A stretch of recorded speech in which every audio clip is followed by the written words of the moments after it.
नमस्कार दोस्तों, मैं लक्ष्मीना लक्ष्मी लोकगीत चैनल में आप सभी का दिल से स्वागत करती हूँ। मैं आप सबके बीच में लाना चाहती हूँ गणेश भजन गीत।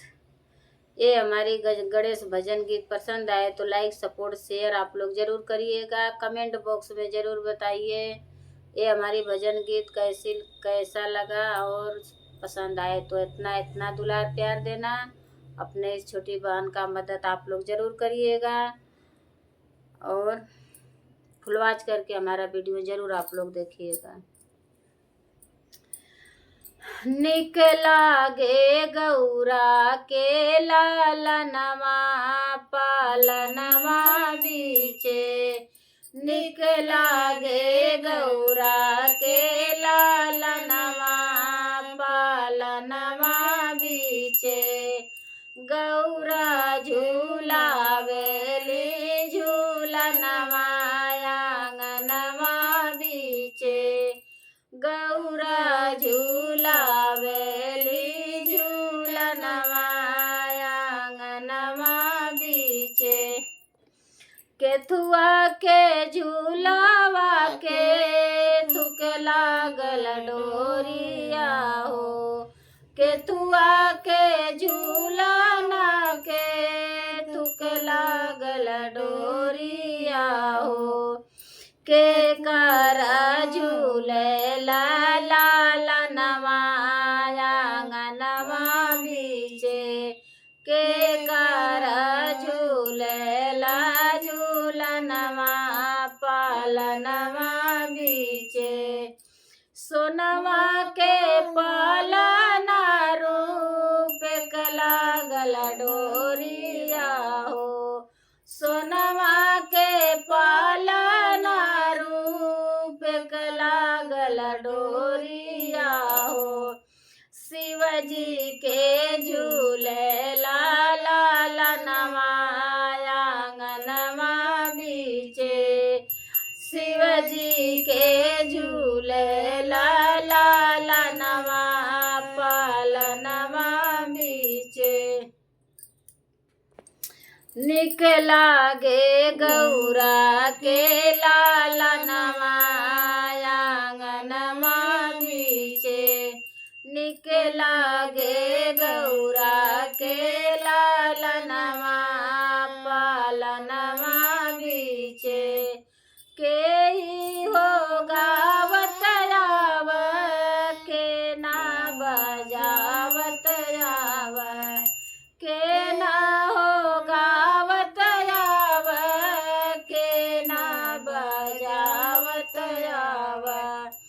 के लेके आव झूना झुनवा आंगनवा बीचे, के लेके आव झूना झुनवा आंगनवा बीचे।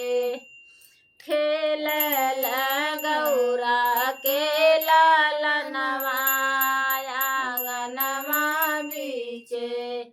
लक्ष्मी जी गावत आव नारद बजावत आव, लक्ष्मी जी गावत आव नारद बजावत आव। गंगा लेके आव झूना झुनवा आंगनवा बीचे, गंगा लेके आव झूना झुनवा आंगनवा बीचे। निक लागे गौरा के लालनवा पालनवा बीचे, निक लागे गौरा के लालनवा आंगनवा बीचे।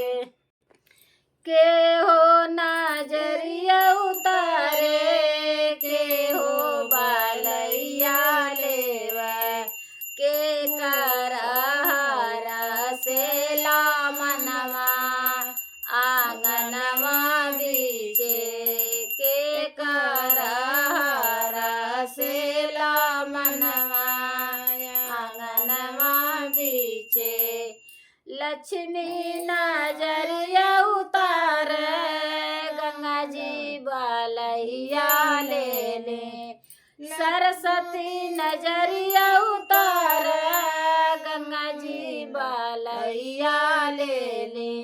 गौरा के हारा से लामनवा आंगनवा बीचे।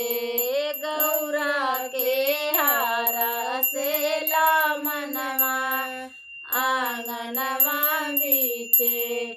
खेलला के कर लालनवा पालनवा बीचे। खेसला के कर लालनवा आंगनवा बीचे।